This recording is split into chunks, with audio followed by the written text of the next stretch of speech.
What's good, family? It's your boy Ronnie. All right, so I'm going to not hold you guys too long. I just wanted to come here real quickly and show you how to vote for the LCA merger with GNOG come Tuesday. And this is how you do it on Robinhood.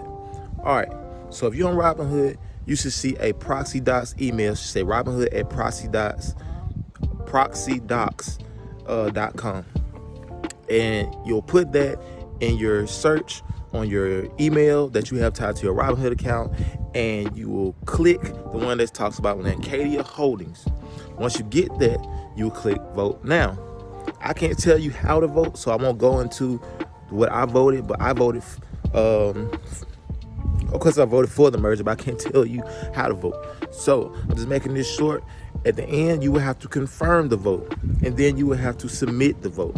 Once you do all of that, you have officially voted for or against Lancadia Holdings. And that is it, my quick lesson on how to vote. Everybody else talking about it, but they wait too long to tell you. And if you're impatient like me, you want to get the information, get in, get out. So that's it. That is how you vote for LCA merger. Let's get it. I road to 10K. We're going to get there, I promise. And remember, it's not a race, it's a marathon. Peace.